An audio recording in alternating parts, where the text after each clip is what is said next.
కూటమి మేనిఫెస్టో వల్ల జగన్కి లాభమని వైసీపీ ఎందుకు అనుకుంటుంది? కూటమిలో ఏదైతే మేనిఫెస్టో ఇస్తారో, ముఖ్యంగా ఇంటికి 1 కిలో బంగారం ఇస్తామని, ప్రతి ఇంటికి 1 బెంజ్ కార్ ఇస్తామన్నా కూడా చంద్రబాబు నాయుడు లాంటి వ్యక్తి ఎవరికైతే క్రెడెన్షియల్ లేదో, గతంలో ఇచ్చిన హామీలు అమలు చేసిన దాఖలాలు ఎప్పుడూ చేయలేదో, ప్రజలకు వెన్నుపోటు తప్ప, ఉత్తుత్త హామీలు తప్ప, ముఖ్యంగా చంద్రబాబు నాయుడు గారికి ఒక అలవాటు ఉంది. హామీలే కదా, చేసేది లేదు, చచ్చేది లేదు. కాబట్టి ఇచ్చి పడేస్తే పోలేదు అని చెప్పి, ఇచ్చి పడేస్తే పోలా అని చెప్పి ఆయన కొటేషన్ ఖచ్చితంగా కూడా ఆ రకంగా తయారు చేసి వండి వార్చి ఎల్లో మీడియా ఆశీర్వాదం తీసుకొని వాళ్ళు ఇచ్చిన స్క్రిప్ట్ ప్రకారం పక్క పార్టీ ఏదైతే ఉందో దానికి మించిన హామీలు ఇచ్చేస్తే మనం గెలిచేస్తాం అనుకుంటున్నారు.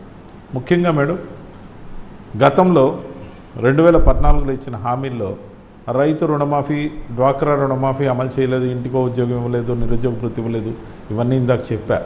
దాంతోపాటు బెల్ట్ షాపులు తీసేస్తానని చేయలే. ఇవి కాకుండా ఇంకొన్ని హామీలు కానీ చూస్తే నవ్వొస్తుంది. 2014లో ఇచ్చిన మేనిఫెస్టోలో పుట్టిన ప్రతి ఆడపిల్లకి 25,000 రూపాయలు వాళ్ళ అకౌంట్లలో జమ చేసే బాధ్యత తీసుకుంటున్నా అని చెప్పాడు, మేనిఫెస్టోలో పెట్టాడు.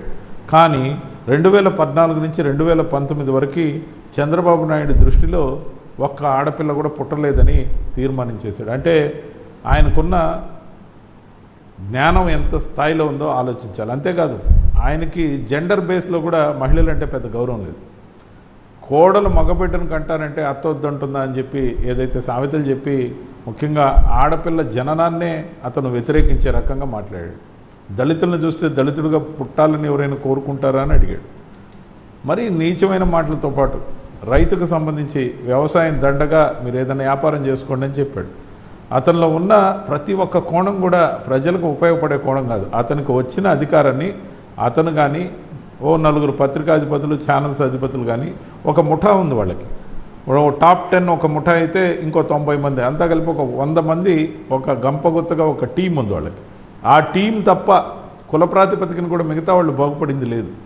ఖచ్చితంగా వాళ్ళ కూటమిలో ఆ 100 మంది మాత్రమే బాగుపడతారు. రియల్ ఎస్టేట్ చేసేవాళ్ళు, అపార్ట్మెంట్లు కట్టేవాళ్ళు, పేపర్లు అమ్మి ఫిలిం సిటీలు కట్టేవాళ్ళు, పచ్చళ్ళు పెట్టిన వాళ్ళు ఫిలిం సిటీ కట్టినట్టు, ఇలాంటివి తప్ప ఏదైతే క్రెడిబిలిటీ లేని చంద్రబాబు నాయుడు గారు ఒకవైపు ఉంటే, చెప్పిన దాన్ని 99% చేశా, అడ్డంగా మేము బుకాయించట్లేదే, 100% చేసామని అబద్ధం చెప్పట్లేదే, నిర్మోహమాటంగా ఖచ్చితంగా ప్రజలకు సంజాయిషి ఇచ్చుకుంటున్నామే. ఇక్కడే మా క్రెడిబిలిటీ.